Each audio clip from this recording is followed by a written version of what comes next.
तस्य नमो तस्य भगवतो अरहतो सम्मा सम्बुद्धस्य। बौद्ध भारत में आप सभी का बहुत बहुत स्वागत है। सभी धर्म मित्रों को सप्रेम जय भीम, नमो बुद्धाय। जातक अट्टकथा प्रथम भाग। इसमें चौथा जातक है चुल्ल सेठ जातक। अपके नापी मेधावी। यह धर्म उपदेश भगवान ने राजगृह समीप स्थित जीवक के आम्रवन में विहार करते समय चुल्ल पंथक स्थिविर को लक्ष्य करके कहा। चुल्ल पंथक की उत्पत्ति कथा। यहाँ पहले चुल्ल पंथक की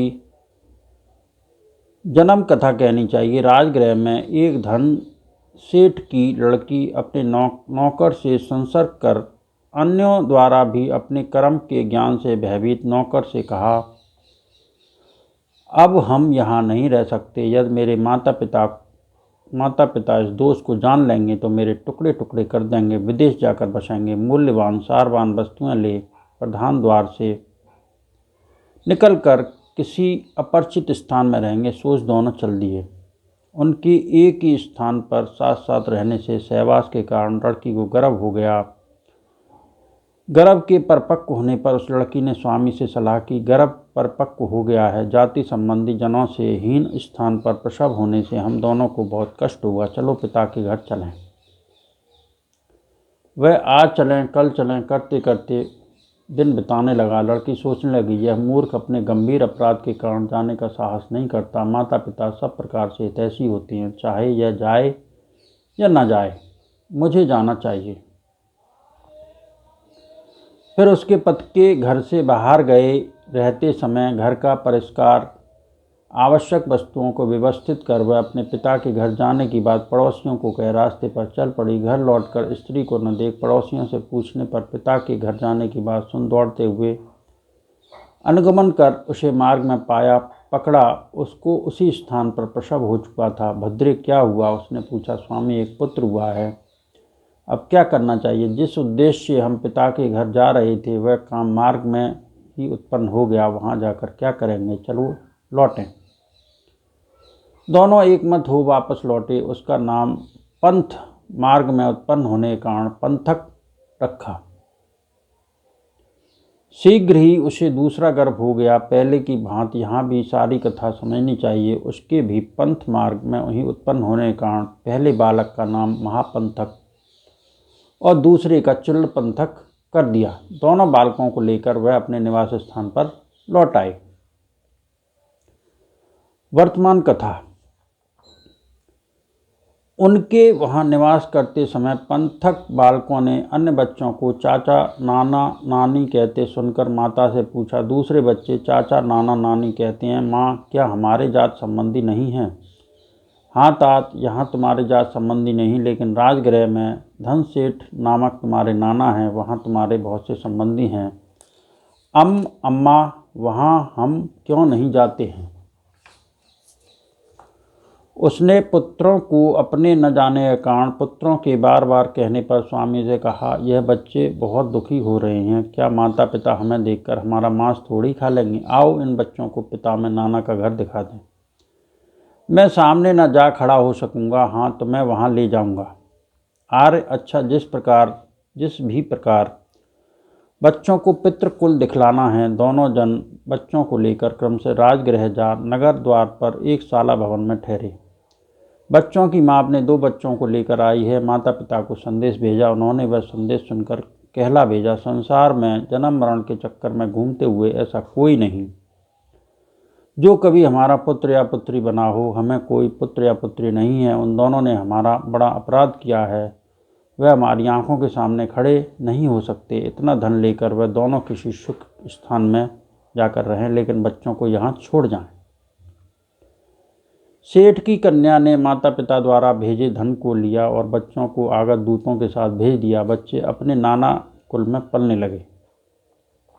उन दोनों में से चुल्ल पंथक तो अभी बहुत छोटा था, लेकिन महापंथक अपने नाना के साथ बुद्ध का धर्म उपदेश सुनने जाता था। नित्य भगवान शास्ता के सम्मुख जाकर धर्मोपदेश सुनने से उसका मन प्रवज्जा की ओर अभिमुख हो गया। उसने नाना से कहा, यदि आप आज्ञा दें तो मैं भिक्षु बनूं। तात क्या कहा? मेरे लिए सारे लोक की प्रवज्जा से बढ़कर तेरी प्रवज्जा श्रेष्ठ है। यदि निर्वाह सके तो तात प्रवज्जा ग्रहण कर। नाना ने कहा, स्वीकृत देकर बुद्ध के पास गया। बुद्ध ने पूछा, क्यों महासेठ, यह पुत्र क्या मिला है? हाँ बनते, बालक मेरा नाती है, कहता है कि आपके पास प्रवज्जा ग्रहण करूँगा। बुद्ध ने एक पिंडपातिक भिक्षा व्रत से निर्वहन करने वाला भिक्षु को प्रवज्जित करने की आज्ञा दी। स्टीवन ने उस बालक को त्वच पंचक प्रवज्जा काल में केश, लोभ, नख, दंत एवं त्वच 5 शब्दों का सांकेतिक उपदेश कर्म स्थान की शिक्षा दे प्रवज्जित किया। उसने बुद्ध के अनेक उपदेश सीख संपूर्ण वयस्कता प्राप्त कर 20 वर्ष की अवस्था में ही उपसंपदा प्राप्त की। उपसंपन्न होने पर भली प्रकार अभ्यास में तत्पर रह अनंत को प्राप्त हुआ। ध्यान सुख और मार्ग सुख से समय व्यतीत करते उसने सोचा, क्या मैं यह सुख चुल्ल पंथक को भी दे सकता हूँ? फिर नाना सेठ के पास जाकर कहा, महासेठ, यदि तुम्हें स्वीकार हो तो मैं इस बालक को प्रवज्जित करूँ। बनते, प्रवज्जित करें। स्टीवन ने चुल्ल पंथक बालक को प्रवज्जित कर 10 शीलों में स्थापित किया। चुल्ल पंथक श्रामणेर प्रवज्जित होते ही मंद बुद्धि हो गया। जैसे लाल कमल या सुगंधित कोकनद आकाश में प्रकाशमान सूर्य को देख सुगंधित और प्रफुल्लित होता है, उसी प्रकार आकाश में तपने वाले सूर्य के सदृश प्रकाश युक्त अंगिरस गोत्रीय बुद्ध को देखो। इस एक गाथा को 4 महीने में भी न सीख सका।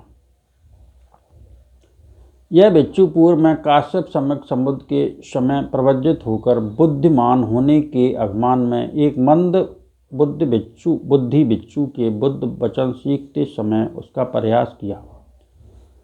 उस प्रयास से लज्जित होकर वह भिक्षु न पाठ याद कर सका न स्वाध्याय ही। उसी कर्म के फलस्वरूप इस जन्म में यह भिक्षु प्रवज्जित होते ही मंद बुद्धि हो गया। याद किए पद को वह अगला पद सीखते समय भूल जाता था। उस समय एक इसी गाथा को कंठस्थ करने का प्रयत्न करते उसे 4 महीने बीत गए। महापंथक ने उससे कहा, पंथक, तू इस धर्म शासन के योग्य नहीं। 4 महीने में एक गाथा भी तू नहीं सीख सका तो प्रवज्जा के कार्यकलाप उद्देश्य कैसे संपादित करेगा? निकल यहाँ से, कह बिहार से निकाल दिया। बुद्ध शासन के प्रति स्नेह से चुल्ल पंथक गृहस्थ नहीं होना चाहता था। महापंथक का उस समय भोजन प्रबंधक भत्तु उद्देशक था। एक दिन कौमार भ्रत जीवक अनेक से गंधमाला सहित अपने आम्रवन में जा वहाँ बुद्ध की पूजा कर उसने धर्मोपदेश सुनने के पश्चात आसन से उठ बुद्ध को प्रणाम करके महापंथक के पास पहुँच पूछा, बनते, आजकल भगवान के साथ कितने भिक्षु हैं? 500 भिक्षु हैं। बनते, बुद्ध सहित 500 भिक्षुओं के साथ कल आप मेरे निवास पर भिक्षा ग्रहण करें। स्टीवन ने उत्तर दिया, उपासक चुल्ल पंथक नामक भिक्षु मंद बुद्धि है, मूढ़ है, उसे छोड़ शेष सबका निमंत्रण स्वीकार करता हूँ। चुल्ल पंथक ने सोचा, मम भ्रांत, स्टीवन इतने भिक्षुओं का निमंत्रण मुझे अलग रखकर स्वीकार करते हैं। निसंदेह मेरे भाई का मन मुझसे विमुख है। अब मुझे इस शासन में रहने से क्या लाभ? गृहस्थ होकर दानादि पुण्य करते जीवन व्यतीत करूँगा। अतः वह एक दिन प्रातः ही गृहस्थ बनूंगा। सोच चल दिया। बुद्ध ने प्रातःकाल ही लोक विषयक विचार करते अपने दिव्य ज्ञान से इस बात को जान लिया और चुल्ल पंथक से पहले जाकर उसके गमन मार्ग द्वार कोठक बरामदे में टहलने लगे। चुल्ल पंथक ने घर से निकलकर बुद्ध को देख उनके पास जाकर वंदना की। बुद्ध ने पूछा, चुल्ल पंथक, इस समय तू कहाँ जा रहा है? बनते, मेरे भाई ने मुझे निकाल दिया, इसलिए मैं गृहस्थ होने जा रहा हूँ। चुल्ल पंथक, तू मेरे अधीन पास प्रवज्जित हुआ। यदि भाई ने निकाल दिया तो तू मेरे पास क्यों नहीं आया? आ गृहस्थ होकर क्या करेगा? मेरे समीप रहना, कह चुल्ल पंथक को लेका गंधकुटी के द्वार पर बैठा कर कहा। चुल्ल पंथक पूर्व दिशा की ओर मुंह करके इस कपड़े के टुकड़े पर रजोहरण कह परिमार्जन करते हुए यहीं बैठे रहना और फिर ऋषि बल से निर्मित कपड़े का परसुत टुकड़ा उसे देकर उचित समय की सूचना मिलने पर स्वयं भिक्षु संघ सहित जीवक के घर जा बिछे आसन पर बैठे। चुल्ल पंथक भी सूर्य की ओर देखते तथा वस्त्र के टुकड़े से रजोहरण रजोहरण कह पहुँचते हुए बैठा रहा। पहुँचते पहुँचते उसका वह वस्त्र का टुकड़ा मलिन हो गया। वह सोचने लगा, वस्त्र का टुकड़ा अति परिशुद्ध था, लेकिन यह व्यक्तित्व से पृथक अपने पूर्व स्वरूप को छोड़ इस प्रकार मलिन हो गया। यह सोच सभी संस्कार अनित्य हैं, ऐसा विचार संस्कारों के क्षय और व्यय विषयक चिंतन करते हुए विपश्यना अंतर्दृष्टि भावना समाधि की ओर अभिमुख हुआ। बुद्ध ने चुल्ल पंथक का चित्त विपश्यना अंतर्दृष्टि भावना का आरूढ़ हुआ जान चुल्ल पंथक वस्त्र का यह टुकड़ा ही केवल रज धूल मैल से रंजित हो गया। मन में तू न सोच, तेरे अपने अंदर जो राग आदि विकार हैं उनको दूर कर कह प्रकाश फैलाते सामने बैठ प्रकट रूप सदृश यह गाथाएं कहीं। राग असल रज धूल है, न कि रेणु।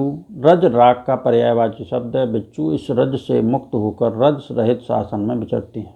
द्वेष क्रोध रज है, न कि रेणु। रज द्वेष का पर्यायवाची शब्द है। बिच्छू इस रज से मुक्त होकर रज रहित शासन में विचरती हैं। मोह को रज कहते हैं, न कि रेणु को। रज मोह का पर्यायवाची शब्द है। बिच्छू इस रज से मुक्त होकर मोह रहित शासन में विचरते हैं। गाथाओं की समाप्ति पर चुल्ल पंथक को पट संविधा ज्ञान के साथ ही तीनों पिटकों का भी ज्ञान हो गया। उसने पूर्व जन्म में राजा हो नगर की प्रदक्षिणा करते हुए मस्तक से पसीना गिरने पर शुद्ध वस्त्र से मस्तक को पोंछा। वस्त्र मैला हो गया, इसलिए इस प्रकार का परिशुद्ध वस्त्र अपने पूर्व स्वरूप का त्याग कर हो ही गया। सोच उसे सब संस्कार निर्माण अनित्य हैं, ऐसी अनित्य बुद्धि आई। इस कारण इस जन्म में भी उसकी अरहंत प्राप्ति का साधन प्रत्यय रजोहरण ही हुआ। कौमार भृत जीवक बुद्ध के लिए दक्षिणा का जल लाया। बुद्ध ने जीवक अभी बिहार में बिच्छू हैं के हाथ से पात्र ढक दिया। महापंथक ने कहा, भंते अब बिहार में और बिच्छू नहीं है। शास्ता ने कहा, जीवक है। जीवक ने आदमी भेजा, भणे जाओ देखो तो बिहार में बिच्छू है या नहीं। उस समय चुल्ल पंथक ने, मेरे भाई बिहार में बिच्छू नहीं है कहता है, सोच उसे बिहार में बिच्छुओं का होना दिखाऊंगा। संपूर्ण आम्रवन के बिच्छुओं से पूर्ण कर दिया। कुछ बिच्छू चीवर करम चीवर का सोना, कुछ चीवर रंजन करम और कुछ मिलाकर सांध्यकालीन पाठ कर रहे थे। इस प्रकार एक प्रकार का एक दूसरे से भिन्न हजारों बिच्छू बना दिए। उस आदमी ने बहुत से बिच्छुओं को देख लौटकर जीवक से कहा, आर्य सारा आम्रवन बिच्छुओं से पूर्ण है। उस समय चुल्ल पंथक स्थिर। चुल्ल पंथक स्वयं को भिन्न भिन्न हजार प्रकार का बना भोजन के समय की सूचना मिलने तक रमणी आम्रवन में बैठे रहे। यह जानकर बुद्ध ने उस पुरुष से कहा, बिहार जाकर कहो कि शास्ता चुल्ल पंथक को बुलाते हैं। जाकर उसके कहने पर सहस्र मुखों से मैं चुल्ल पंथक का स्वर उठा। पुरुष ने लौट कर कहा, बनते सब चुल्ल पंथक नाम के ही हैं। अच्छा, तू जाकर जो पहले बोले मैं चुल्ल पंथक हूँ उसका हाथ पकड़ लेना, शेष सब अंतर्ध्यान हो जाएंगे। उस आदमी ने वैसा ही किया। तत्काल सहस्र बिच्छू अंतर्ध्यान हो गए। स्थिर उस पुरुष के साथ आए। बुद्ध ने भोजन के बाद जीवक को बुलाकर कहा, जीवक चुल्ल पंथक का पात्र ग्रहण कर, चुल्ल पंथक तुझे दान अनुमोदन करेगा। जीवक ने तदानुसार ही किया। स्थिर ने तरुण सिंह की भांति सिंहनाद करते हुए तीनों पिटकों का सार संक्षेप प्रकाशित कर बुद्ध का संक्षेप प्रकाशित कर अनुमोदन किया। बुद्ध बिच्छू संघ के साथ आसन से उठ बिहार जाकर वहां बिच्छुओं द्वारा सम्मान प्रदर्शनोपरांत आसन से उठकर भगवान ने गंध कुटी के सामने खड़े हो बिच्छू संघ को सुगतोपदेश बुद्धोपदेश दे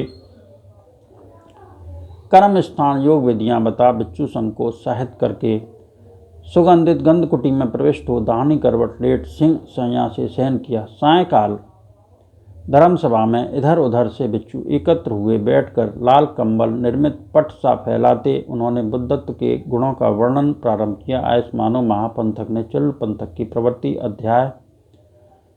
अध्यास न जानते हुए यह 4 महीनों में एक भी गाथा का कंठस्थ न कर सका, इसलिए मूढ़ है सोच विहार से निकाल दिया। लेकिन सम्यक संबुद्ध ने अनुपम धर्मराज होने के कारण एक ही दिवस के प्रातः मध्याह्नकालीन भोजनावकाश में उसे पट संपदा ज्ञान सहित अर्हत्व प्रदान कर दिया और पट संबंधा ज्ञान के साथ ही उसे त्रिपिटक ज्ञान का भी आ गया। अहो बुद्धों के बल की महानता।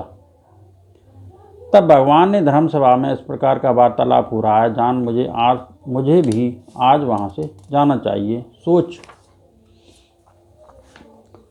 बुद्ध सैया से उठ सुरक्त संगाठी धारण कर विद्युल्ता सदृश चमकदार पट्टी काय बंधन को बांधकर लाल कंबल सदृश अपने महाचीवर को पहनकर सुगंधित गंध कुटी से निकल मत हाथी का पीछा करने वाले सिंह गति से अनंत बुद्ध लीला के साथ वह धर्म सभा में पहुंच अलंकृत मंडप मध्य सुंदर बिछाए गए श्रेष्ठ बुद्धासन पर चढ़ 6 वर्ण की बुद्ध रश्मियां बिखेरते समुद्र गर्भ को प्रकाशित करने वाले युगंधर पर्वत के शिखर पर स्थित बाल सूर्य की भांति आसन से मध्य विराजमान हुए। सम्यक संबुद्ध के आते ही भिक्षु संग वार्तालाप त्याग शांत हो गया। शास्ता ने मृदु मैत्रीपूर्ण चित्त से परिषद को देखकर सोचा, यह परिषद अत्यंत शोभन है। किसी एक में न हाथ की चंचलता, न पाँव की खांसने का अथवा छींकने का शब्द भी नहीं है। सभी बुद्ध को गौरवान्वित करने वाले बुद्ध तेज से प्रभावित हैं। मेरे आयु कल्प तक भी चुप रहने पर पहले बोलना आरंभ न करेंगे। वार्ता आरंभ करने का विषय मुझको ढूंढना चाहिए। स्वयं प्रथम बोलने का निश्चय कर भगवान ने मधुर ब्रह्म स्वर से भिक्षुओं को आमंत्रित कर पूछा, भिक्षुओं संप्रति किस वार्ता में संलग्न रहे? क्या कथा अंतर कथा चल रही थी? बनते हम कोई यहाँ और व्यर्थ तिरश्चीन कथा बात नहीं, आपका गुणानुवाद ही कर रहे थे। आयुष्मानो महापंथक ने चुल पंथक की प्रवृत्ति को न जानकर अहो बुद्धों के बल की महानता। शास्ता ने भिक्षुओं की बात सुनकर कहा, भिक्षुओं चुल पंथक ने इसी जन्म में मेरे कारण धर्म में महानता नहीं प्राप्त की, पूर्व जन्म में भी मेरे कारण उसने भोगों ऐश्वर्य में महानता प्राप्त की थी। भिक्षुओं ने भगवान से कहा, उस बात को स्पष्ट करने की प्रार्थना की। तब भगवान ने पूर्व जन्म की अदृष्ट बात प्रकाशित किया। आज केवल इतना ही। अतीत कथा अगले अध्याय में। इन सत्य वचनों से सबका भला हो, सबका मंगल हो, सबका कल्याण हो, सबके दुखड़े दूर हों। संसार के सारे प्राणी सुखी रहें, सुखी रहें, सुखी रहें। साधु साधु साधु।